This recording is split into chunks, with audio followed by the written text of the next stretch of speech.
بلساني يفقهوا قولي.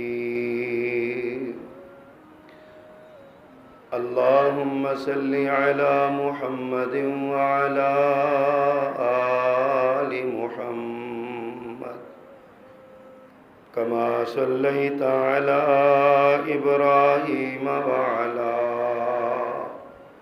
آل إبراهيم إنك حميد مجيد.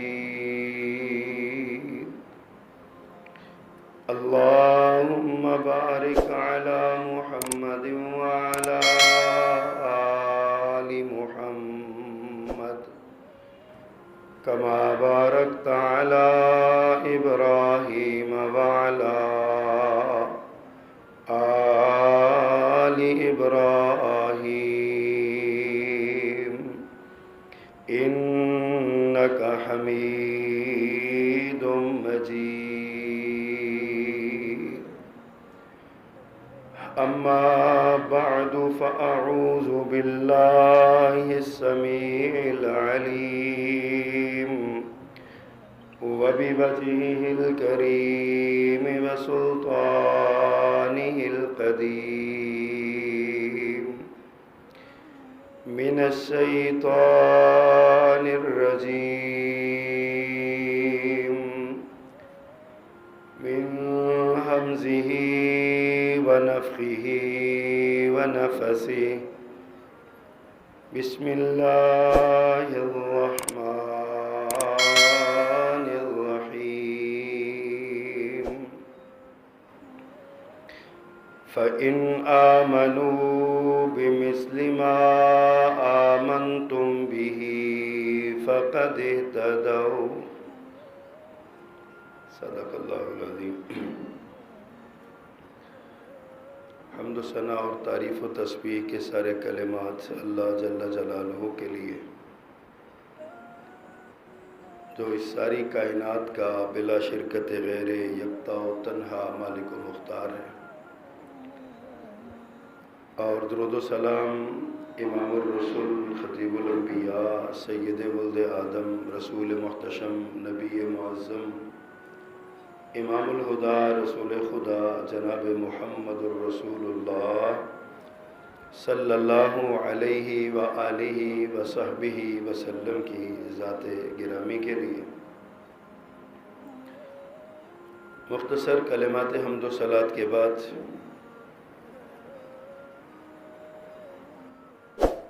اللہ سبحانہ و تعالی نے جتنی بھی مخلوقات بنائی ہیں ان مخلوقات میں سے سب سے اعلیٰ اور ارفع مخلوق حضرت انسان ہے، جن کو اللہ نے اپنے ہاتھ سے بنایا، جن کو اللہ نے خود عزت عطا فرمائی اور جن کے آثر تقویم ہونے پر خود مالک کائنات نے 4 قسمیں اٹھائیں. اور پھر ان تمام انسانوں کو 2 گروہوں میں تقسیم کیا. کچھ وہ لوگ ہوئے جنہوں نے اللہ کو اپنا خالق ماننے سے اور اس کے احکامات ماننے سے انکار کیا، ان کو مجموعی زبان میں کافر کہا جانے لگا. اور کچھ وہ تھے جنہوں نے اللہ کو اپنا رب مانا، اس کی الوہیت اور وحدانیت کو تسلیم کیا، اس کو خالق کائنات تسلیم کیا. وہ جو کافر تھے وہ کوئی بھی ہیں، ان کا تو ذکر ہی نہیں کرنا. مسلمانوں میں سے پھر اللہ پاک نے جن کو مسلم کہا ان میں سے اللہ نے کچھ کے درجات بنائے. ان تمام بنی نوع انسان میں سے اللہ نے طبقہ انبیاء کو ساری کائنات کے انسانوں سے افضل بنایا، ہر دور کے لیے ماڈل اور رہنما بنایا. ہر قوم کے لیے جو نبی آیا اس نبی کو اللہ نے ساری کائنات سے زیادہ اس وقت کی عزت عطا فرمائی. اور پھر ان انبیاء کا بھی سب سے بڑا سردار جس کو بنایا اس کا نام محمد الرسول اللہ صلی اللہ علیہ وسلم ہے۔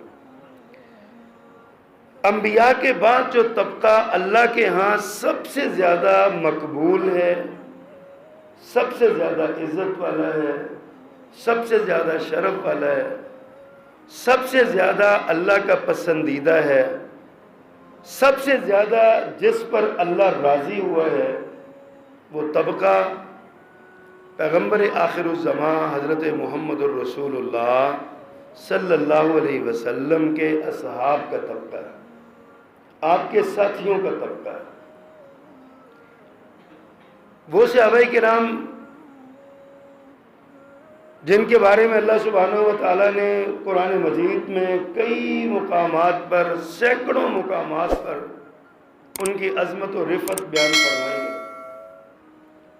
مجموعی طور پہ ہر وہ شخص جس نے ایمان کی حالت میں نبی محترم صلی اللہ علیہ وسلم کی زیارت کی یا آپ کی مجلس میں بیٹھا اور وہ ایمان ہی کی حالت میں دنیا سے رخصت ہوا، وہ انبیاء کے بعد کائنات کے تمام انسانوں میں سے افضل انسان ہے۔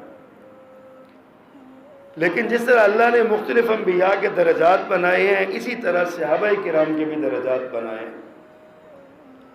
1,44,000 یا کم و بیش آپ کے صحابہ کرام ہیں جنہوں نے ایمان کی حالت میں آپ پر کلمہ پڑھا، مسلمان ہوئے، آپ کی مجلس کی، آپ کے پاس بیٹھے، شاگردی اختیار کی۔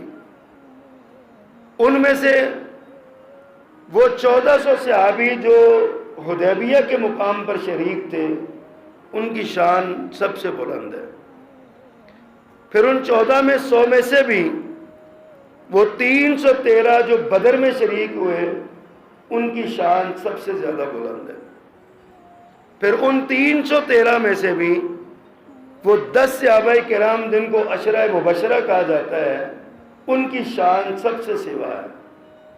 اور پھر ان 10 صحابہ کرام میں سے بھی وہ 4 صحابی جو خلفائے راشدہ ہیں، خلفائے راشدین ہیں، خلفائے اربع ہیں، اولین خلیفہ ہیں آپ کے، حضرت ابوبکر صدیق، حضرت عمر، حضرت عثمان، حضرت علی رضی اللہ عنہم اجمعین، ان کی شان ساری کائنات کے انسانوں سے زیادہ ہے انبیاء کے بعد۔ اور ان میں سے بھی پھر جناب ابوبکر صدیق کی شان سب سے بلند ہے، یعنی درجہ بدرجہ سب کا مقام ہے۔ انبیاء صحابہ کرام میں پھر 2 طبقے ہیں۔ ایک تو وہ ہیں جو صرف صحابی ہیں، اللہ کے رسول صلی اللہ علیہ وسلم پر کلمہ پڑھا، ایمان لائے، ان کا مقام اور شان بہت بلند ہے۔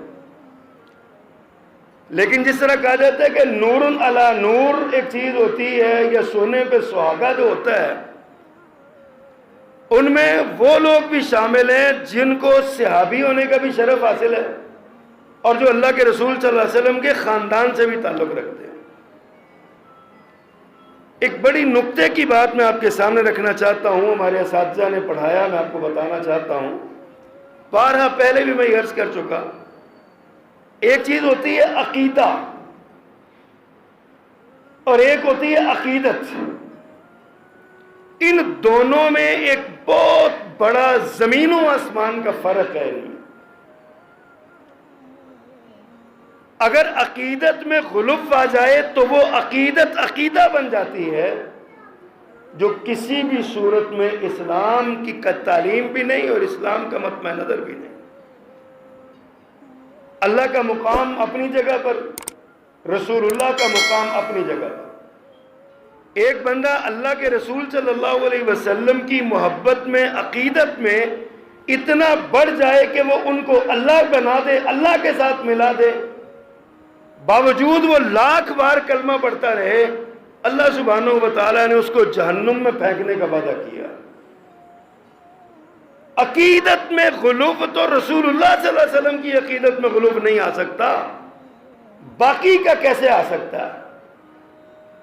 ایک اور بات ذہن میں رکھیے کہ اللہ تعالیٰ نے اس دنیا میں اگر کسی کو معصوم عن الخطا بنایا ہے تو وہ انبیاء کی جماعت ہے۔ انبیاء کے بعد اس کائنات میں کوئی معصوم نہیں ہے، چاہے رسول اللہ صلی اللہ علیہ وسلم کا بیٹا ہو، چاہے آپ کا ساتھی ہو، چاہے ابوبکر صدیق ہو، چاہے سیدہ فاطمہ ہو رضوان اللہ علیہم اجمعین، معصوم نہیں ہے، معصوم نہیں قرار دیا جا سکتا ہے۔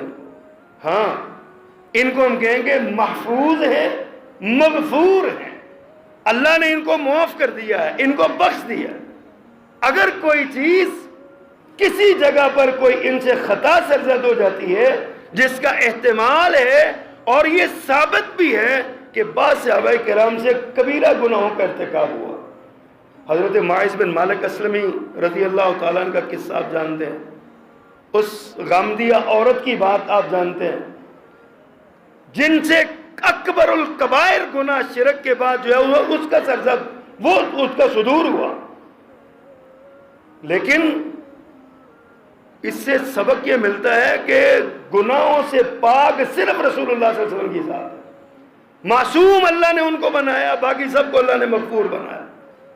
غزوہ احد میں صحابہ کرام سے بہت بڑی غلطی ہوئی، جب اللہ کے رسول صلی اللہ علیہ وسلم کی بات کو چھوڑ کر انہوں نے درہ چھوڑا، یہ غلطی تھی، کبیرہ گناہ تھا جس کی سزا بھی ملی، لیکن اللہ سبحانہ و تعالیٰ نے ان کو معاف کر دیا۔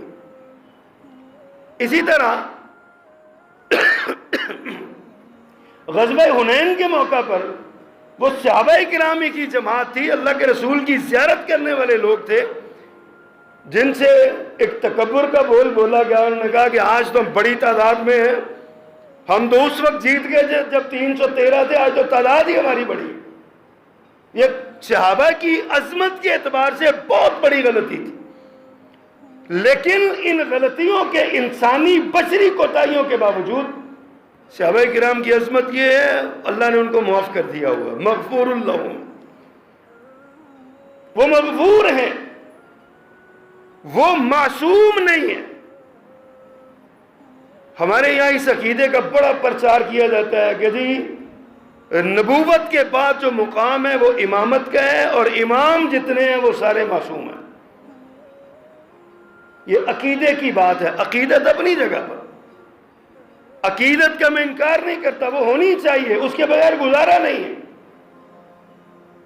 لیکن اس عقیدت کا تقاضا یہ ہے کہ عقیدے میں غلو نہ ہو۔ آج ہمارا المیہ یہ ہے، ہمارے سارے مسائل دینی جتنے مسائل پیدا ہو رہے ہیں نا، ان کی جڑ یہ ہے ہمیں اپنے بزرگوں سے،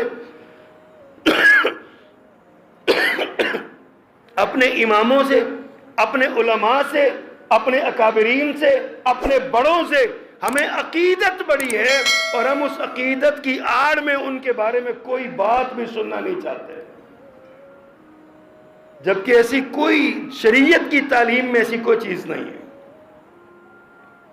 صحابہ کرام رضوان اللہ علیہم اجمعین ہو یا اہل بیت ہو، اہل بیت وہ بھی صحابہ کرام ہیں، سارے اہل بیت جو آپ کے رسول صلی اللہ علیہ وسلم پر ایمان لانے والے، وہ سارے کے سارے اہل بیت وہ صحابہ کرام ہیں، صحابی ہونے کا شرف بھی رکھتے ہیں۔ اب ہماری عقیدت کا یا ہماری محبت کا ماور تو رسول اللہ صلی اللہ علیہ وسلم کی ذات ہے نا۔ ہم کسی سے محبت کرتے ہیں تو اللہ کے رسول کی وجہ سے، کسی سے نفرت کرتے ہیں تو اللہ کے رسول کی وجہ سے صلی اللہ علیہ وسلم۔ ایک مثال میں دیتا ہوں، رسول اللہ صلی اللہ علیہ وسلم کے چچا ہیں، حضرت عباس ہیں، حضرت حمزہ ہیں، ہمیں ان سے محبت ہے، ہم ان سے پیار کرتے ہیں، ہم ان کے بغیر، ان کی محبت کے بغیر اپنا ایمان نامکمل سمجھتے ہیں۔ آپ کے اہل بیت ہیں، آپ کے چچا ہیں، آپ کے رشتہ دار ہیں، ہمیں آپ سے پیار، ان سے پیار ہے، اس لیے کہ وہ رسول اللہ صلی اللہ علیہ وسلم سے پیار کرتے تھے۔ لیکن آپ ہی کے چچا ابو طالب بھی ہیں، ابو لہب بھی ہیں، ہم ابو لہب سے نفرت کرتے ہیں، ہم ابو لہب سے اظہار نفرت کرتے ہیں، علل اعلان کرتے ہیں۔ ابو لہب نے ہمارا کو چاچا مارا ہوا ہے، ابو لہب نے ہمارا کیا نقصان کیا ہے؟ ابو لہب سے نفرت کی وجہ بھی صرف محمد الرسول اللہ کی ذات ہے صلی اللہ علیہ وسلم۔ ابو لہب سے نفرت اس لیے کرتے ہیں کہ وہ اللہ کے رسول سے نفرت کرتا ہے، اس نے پیارے پیغمبر صلی اللہ علیہ وسلم کی بات نہیں مانی، اس نے رسول اللہ صلی اللہ علیہ وسلم کے بارے میں نازیبا کلمات کے، توہین میں جملے کے، آپ کی توہین اور تنقید کی، جگہ جگہ آپ کے خلاف اس نے محاذ کھڑا کیا. لہذا ہم قیامت کی دیواروں تک تبت یدا ابی لہب و تب پڑھتے رہیں گے. یہ ایمان کا تقاضا ہے. حضرت عباس، حضرت حمزہ، ان سے محبت ایمان کا تقاضا ہے، اور ابو لہب سے نفرت ایمان کا تقاضا ہے. یہ ہماری تو جو مومن ہوتا ہے نا، مومن، اس کی نفرت و محبت، اس کے عقیدہ ولا برا، اس کا ایک ہی نقطہ ہے کہ وہ کسی سے بھی محبت کرتا ہے تو اللہ کے رسول کی وجہ سے، کسی سے بھی نفرت کرتا ہے تو اللہ کے رسول کی وجہ سے. اگر کوئی بندہ کہے کہ نہیں جناب ٹھیک ہے، اللہ کے رسول صلی اللہ علیہ وسلم محبت اپنی جگہ پہ، لیکن ہمیں حضرت ابوبکر صدیق رضی اللہ تعالیٰ عنہ کو دیکھیے. ان کا بیٹا مسلمان ہوا، بدر کے میدان میں کفار کی طرف سے آیا تھا.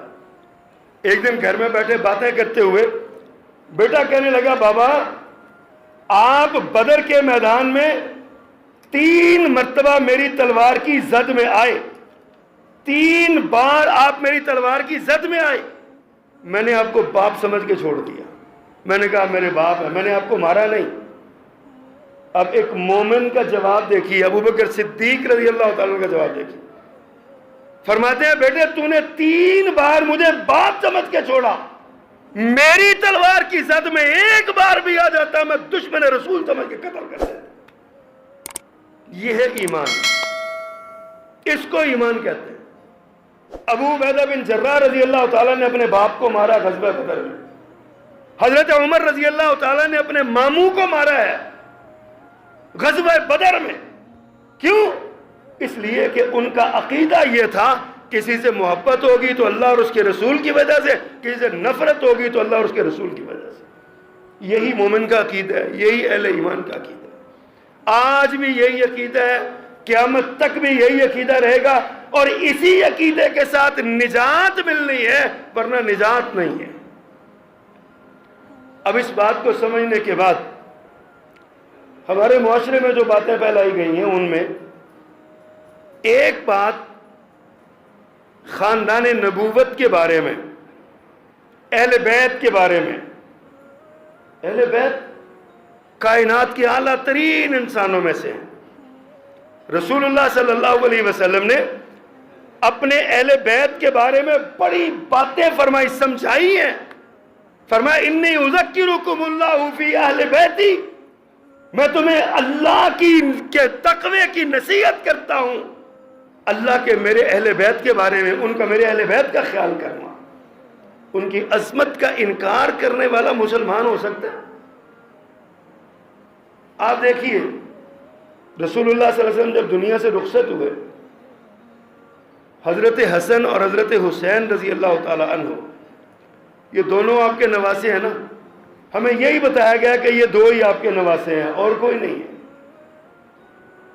ہمیں نہیں پتا کہ نبی محترم صلی اللہ علیہ وسلم کی سب سے بڑی صاحبزادی سیدہ زینب رضی اللہ تعالیٰ عنہ کے ایک بیٹے سیدنا علی تھے. علی ابن ابی العاص ان کو کہا جاتا ہے، اور حضرت زینب کی وجہ سے ان کو علی زینبی بھی کہا جاتا ہے.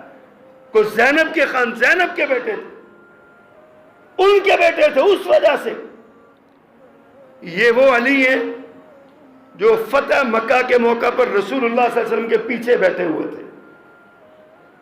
یہ وہ علی ہیں. اللہ کے رسول جب بیت اللہ میں داخل ہوئے، آپ نے بتوں کو گرایا. پھر جب چھت کے پر آپ کی توجہ گئی نا، چھت پر بھی دیوار کے اوپر والی دیوار کے ساتھ بت لگے ہوئے تھے. آپ نے اسی علی کو بلایا، 16-17 سال کے نوجوان تھے یہ. ان کو بلایا اور کہا کہ تم نیچے بیٹھو، میں تمہارے کندھے پہ کھڑا ہوتا ہوں، میں کھڑا ہوتا ہوں تمہارے کندھے پہ، تم اٹھاؤ مجھے، میں یہ بت صاف کرتا ہوں. حضرت علی بیٹھے، پیارے پیغمبر کھڑے ہوئے، اٹھنے کی کوشش کی. جناب علی ابن ابی العاص نے ان کے پاؤں لڑکھڑا گئے. آپ اترے، فرمایا نبوت کا بوجھ تم نہیں اٹھا سکتے. یہ ابوبکر صدیق رضی اللہ تعالیٰ عنہ جو پیارے پیغمبر کو کندھوں پہ اٹھا کے کہاں سے کہاں لے گئے تھے. پھر یہ علی تھے فرمایا علی اب میں نیچے بیٹھتا ہوں، تم میرے کندھوں پہ کھڑے ہو کے یہ بتوں کو گراؤ۔ ہمیں اس علی بن ابی العاص کے بارے میں بتایا ہی نہیں جاتا کہ یہ بھی اللہ کے رسول کے نواسے تھے۔ ہمیں سیدہ امامہ کے بارے میں نہیں بتایا جاتا، جو حضرت فاطمہ کی وفات کے بعد حضرت علی کی زوجہ محترمہ بنی ہے اور 21 برس حضرت علی کی عقد میں رہی ہے، کم و بیش 21 برس۔ نہیں بتایا جاتا یہ امامہ کون تھی۔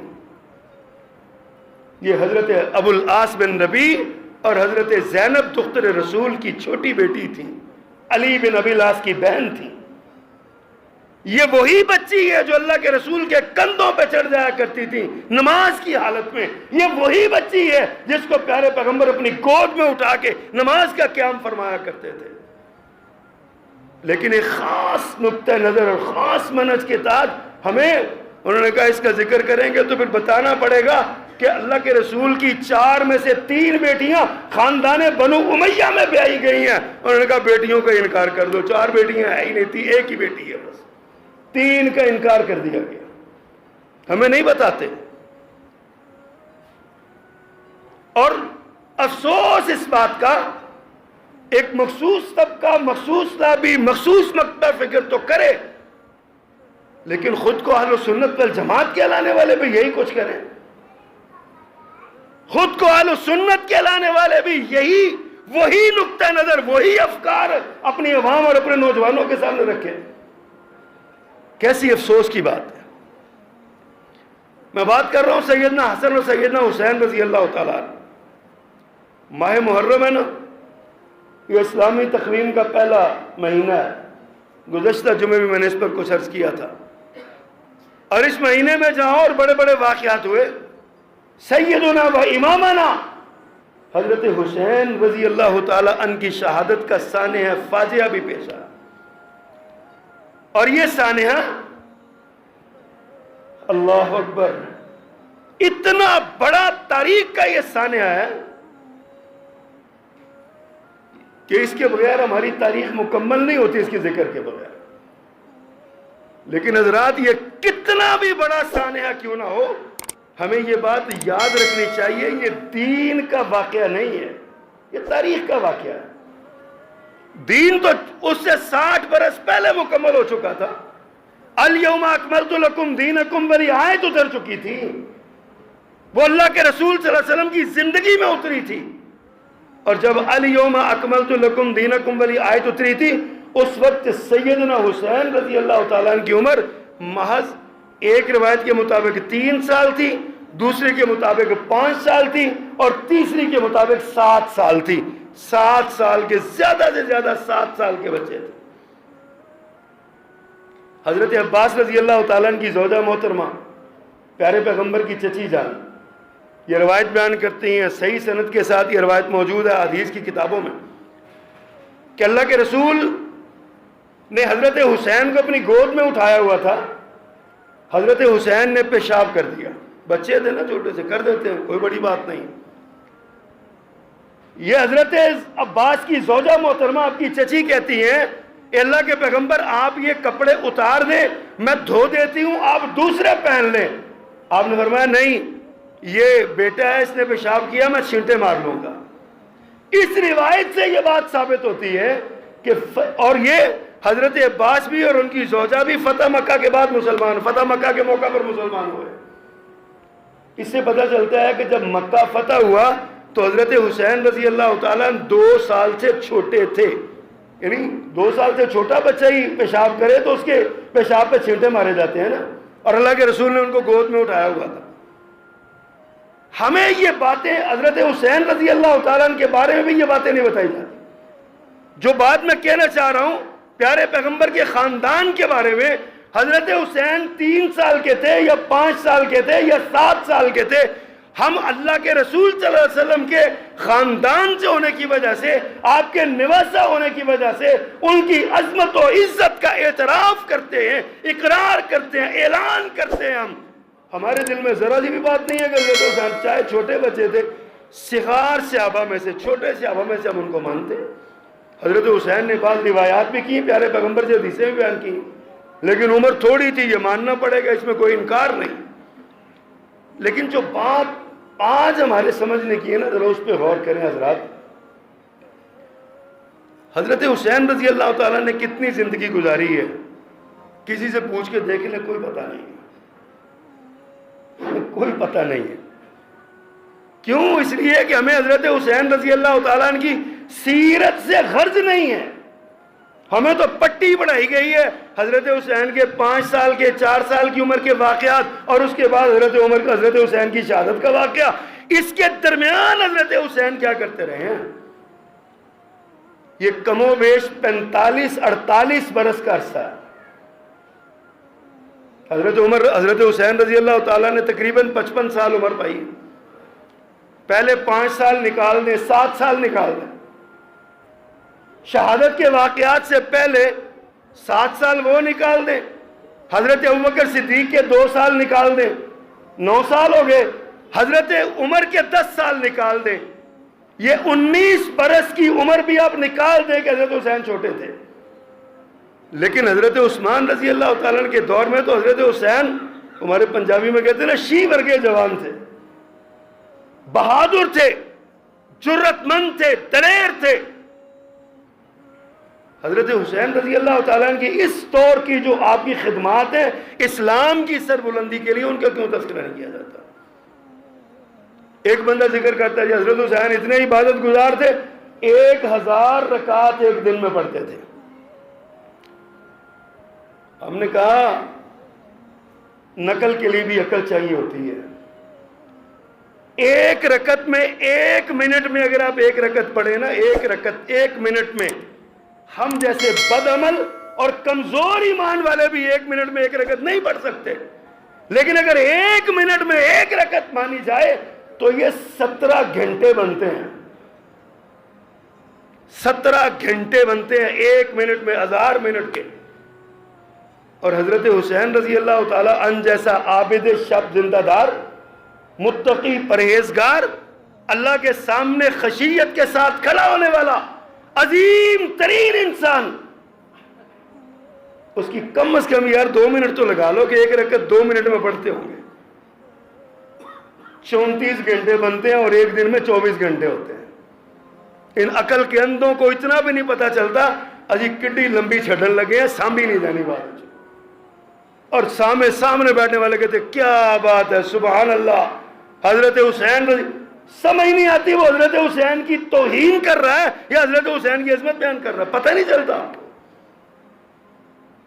سیدنا حسین رضی اللہ تعالیٰ عنہ، ان کی عبادات کے واقعات نہیں بتائے جاتے. حضرت حسین رضی اللہ تعالیٰ عنہ کے جہاد کے واقعات نہیں بتائے جاتے. حضرت حسین کی قرآن سے محبت کا تذکرہ نہیں کیا جاتا. جانتے ہیں حسین اتنے خوبصورت قاری قرآن تھے، قرآن کی تلاوت کرتے تھے، لوگ کھڑے ہو کے سنا کرتے تھے. ایک اللہ کا قرآن جو حسین کے نانا پہ اترا تھا، ایک رسول اللہ صلی اللہ علیہ وسلم کی گود میں پل کے جوان ہونے والے، اور اوپر سے اپنا بھی شغف قرآن کے ساتھ. لیکن ہمیں کوئی نہیں بتاتا کہ حسین قاری قرآن بھی تھا. ہمیں کوئی نہیں بتاتا کہ حسین فرض نمازوں کی طرح نوافل اور تہجد کے بھی پابند تھے. ہمیں کوئی نہیں بتاتا کہ حضرت حسین غربا سے، ناداروں سے الفت اور محبت کرنے والے تھے. ہمیں صرف یہ بتایا جاتا ہے حضرت حسین اللہ کے رسول کی گود میں آئے. حضرت حسین کو دنیا میں آنے کے بعد جو سب سے پہلا لقمہ ملا خوراک کا، وہ میرے پیغمبر کا لعاب دہن تھا. ہمیں یہ عظمت کی باتیں ہم کب انکار کرتے ہیں؟ بہت بڑی عظمت ہے، کوئی شک نہیں، کعبہ کے رب کی قسم کوئی شک نہیں. لیکن حضرات اصل عظمت یہ ہے کہ حضرت حسین میرے محمد پر ایمان لائے صلی اللہ علیہ وسلم، اللہ کی توحید کو مانا، اعلاء کلمت اللہ کے لیے برسر میدان اترے، میدان جہاد میں گئے، تلوار کے ساتھ لڑائی کی. کن کن جنگوں کا میں ذکر کروں؟ اللہ اکبر. تبرستان کی جنگ ہو، افریقہ کے خلاف جنگ ہو، طرابلس کے خلاف جنگ ہو، حاکم سبیتلا جرجیر کے خلاف جنگ ہو، قفصہ کی جنگ ہو، اور مغرب کے خلاف جتنی جنگیں ہوئی ہیں ان میں حضرت عثمان رضی اللہ تعالیٰ عنہ کے دور کی ہر جنگ میں حضرت حسین رضی اللہ تعالیٰ عنہ ہمیں صف اول کے مجاہدوں میں نظر آتے ہیں. اور حضرت حسین رضی اللہ تعالیٰ عنہ اس جنگ میں بھی شریک تھے جس کے بارے میں میرے آقا نے بشارت دی تھی کہ میری امت کا ایک گروہ قسطنطنیہ پہ حملہ کرے گا اور میں محمد صلی اللہ علیہ وسلم اس کو مغفور لہم کی بشارت دیتا ہوں. سب سے پہلا گروہ. دشمنی اتنی ہو گئی ہے ہم نے تاریخی حقائق کو مسخ کرنا شروع کر دیا. ہم نے کہا اس جنگ کے بارے میں میرے آقا نے فرمایا کہ مغفور لہم ہے. یہ وہی جنگ ہے جس میں حضرت ابو ایوب انصاری شہید ہوتے ہیں. حضرت ابو ایوب انصاری بیمار ہونے کے باوجود ضد کر کے اپنا نام لکھوایا اس جنگ میں کہ میں اس جنگ میں جانا چاہتا ہوں. اللہ کے رسول نے مغفور لہم کہا ہے. وہی ابو ایوب انصاری جو میزبان رسول ہے. قسطنطنیہ کے دروازے پر آج بھی ان کی قبر موجود ہے. حضرات کبھی سوچئے تو صحیح اس جنگ کا قائد کون تھا, اس جنگ کا کمانڈر کون تھا. ہم اس کا نام لیں تو غداری اور گستاخی کا فتویٰ لگ جاتا ہے. اس کا نام لیں تو حضرت حسین رضی اللہ تعالیٰ عنہ سے نفرت کا فتویٰ لگ جاتا ہے. لیکن تاریخ کے حقائق کو کیسے موڑ سکتے ہو؟ تاریخ کو کیسے آپ مسخ کر سکتے ہو؟ جو واقعہ ہو چکا اس کا انکار کیسے کر سکتے ہو؟ اس جنگ کا کمانڈر وہی یزید ابن امیر معاویہ رضی اللہ تعالیٰ عنہ تھا. اس کی قیادت میں جناب حسین نے اس جنگ میں حصہ لیا. حضرت حسین کی اس خوبی کو چھپانے کے لیے ہم نے حضرت حسین کے جنگوں کا ذکر ہی نہیں کرتے. ہم بتاتے ہی نہیں کہ حضرت حسن اور حضرت حسین دونوں اس جنگ میں شریک تھے. ہم ذکر ہی نہیں کرتے. ہمیں ڈر لگتا ہے, ہمیں خوف آتا ہے. اور یہ حضرت حسین رضی اللہ تعالیٰ عنہ, اللہ اکبر, یہ حضرت امیر معاویہ کے دور میں جب حضرت حسن سے صلح ہو گئی نا, حضرت امیر معاویہ 64 لاکھ مربع میل کے حاکم بنے, خلیفۃ المسلمین بنے, تو حضرت امیر معاویہ رضی اللہ تعالیٰ عنہ کے دور کی ہر جنگ میں شریک ہوئے. افریقہ میں دوبارہ مہم فتح کا آغاز ہوا, حضرت حسین رضی اللہ تعالیٰ عنہ اس جنگ میں بھی شریک ہوتے ہیں. ہم حضرت حسین کی سیرت کا یہ پہلو نہیں بتاتے, بس ہمیں یاد ہے تو ہم کہتے ہیں واقعہ کربلا میں ایسی داستان بیان کی جاتی ہے, ایسے لگتا ہے جیسے کربلا میں ایک چھوٹا سا 2-3 سال کا بچہ تھا, اس کو پکڑ کے وہاں پہ مار دیا گیا. اور ہم چیلنج کے ساتھ یہ بات کہتے ہیں, پوری دنیا کے کوئی سے 2 ذاکر, کوئی سے 2 مبلغ, کوئی سے 2 علماء ایک جیسا واقعہ کربلا نہیں سنا سکتے. دونوں سے سن لو, انشاءاللہ زمین و آسمان کا فرق نظر آئے گا. کوئی کیوں؟ اس لیے کہ اس کہانی کے اندر, وہ انگریزی میں کہتے ہیں ٹویسٹ پیدا کیا گیا ہے. اس کہانی کے اندر اپنی مرضی کی چیزیں داخل کی گئی ہیں. اس لیے پھر ایک نے داخل کی, دوسرے نے کہا میں کیوں پیچھے رہوں, اس نے بھی داخل کی, اس نے اپنی مرضی کی, اس نے اپنی مرضی کی, اس نے اپنی مرضی, سب نے اپنی اپنی مرضی کی چیزیں داخل کی. اور آج میں نے گزشتہ جمعے میں یہ عرض کیا تھا, اتنی گرد اس پر ڈال دی گئی ہے, اب اس کو صاف کرتے کرتے بھی صدیاں بیت جائیں گی. اتنی گرد اس واقعے پہ ڈال دی گئی ہے. اللہ اکبر.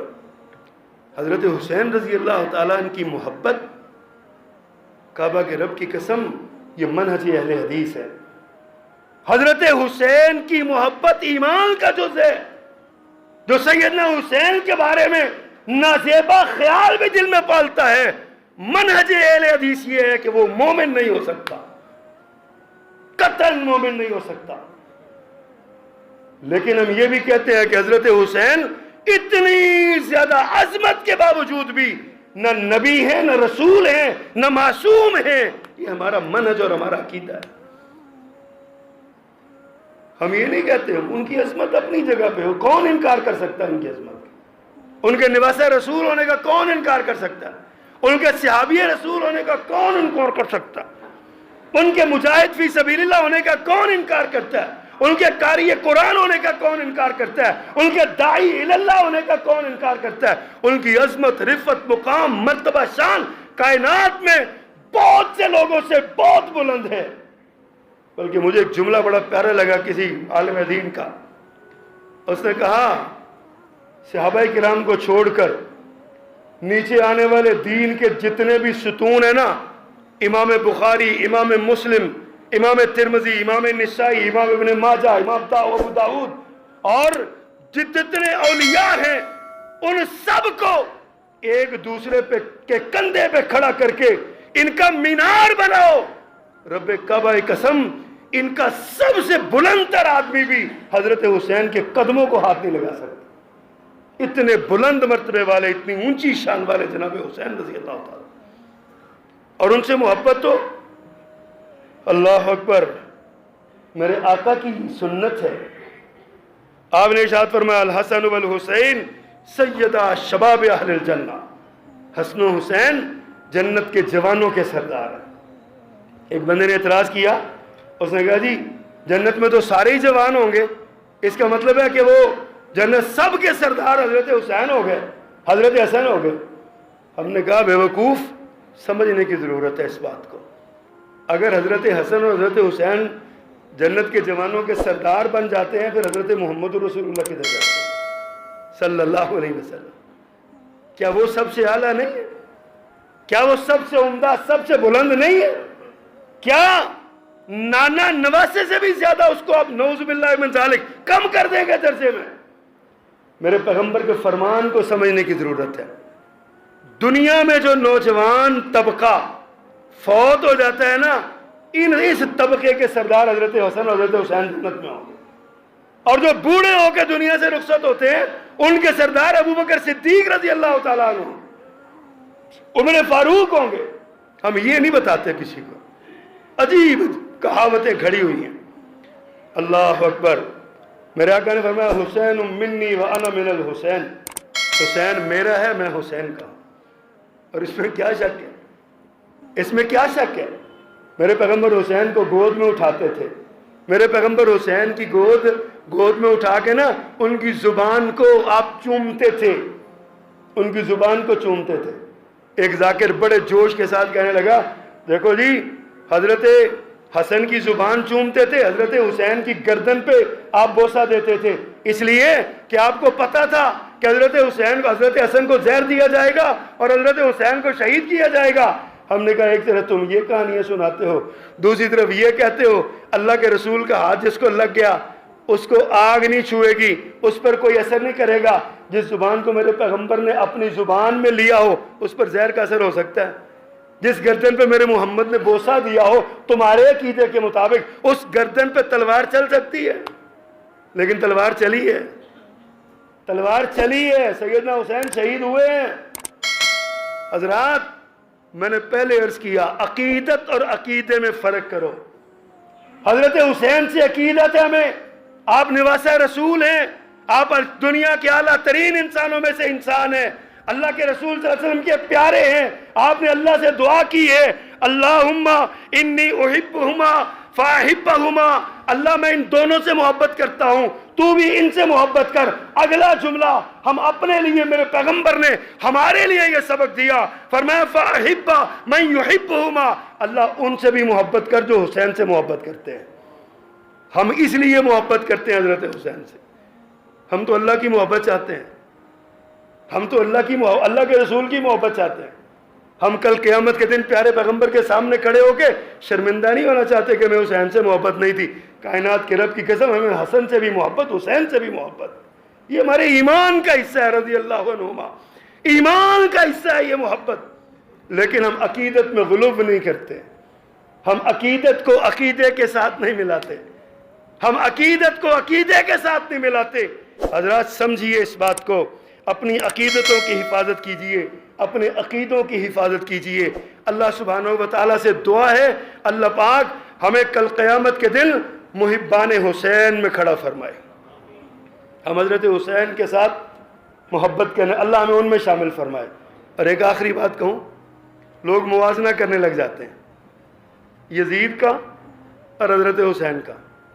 ہم کہتے ہیں تمہارا دماغ ہی صحیح نہیں ہے، تمہارا اپنے دماغ کا علاج کرواؤ۔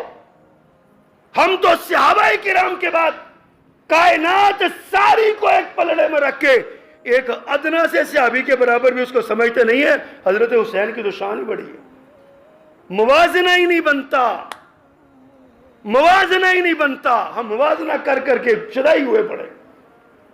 حضرات یہ عقیدت، یہ عقیدہ ہے، یہ عقیدہ ہے۔ کسی صحابی کا ایک ادنا، وہ ادنا درجے کا صحابی وہ ہوتا ہے جس نے اللہ کے رسول صلی اللہ علیہ وسلم کے پاس چند لمحے گزارے ہوں، آیا کلمہ پڑھا اور چلا گیا، چند لمحے، 2-4 منٹ۔ اس صحابی کا بھی مقابلہ ساری کائنات کے غیر صحابیوں کے ساتھ نہیں ہو سکتا، نہیں ہو سکتا۔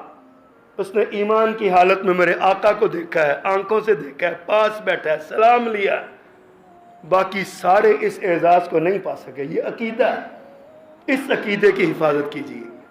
اللہ سبحانہ و تعالی ہماری حفاظت فرمائے، ہمارے عقیدے کی حفاظت فرمائے۔ سبحان ربک رب العزت عما یصفون وسلام علی المرسلین والحمد للہ رب العالمین۔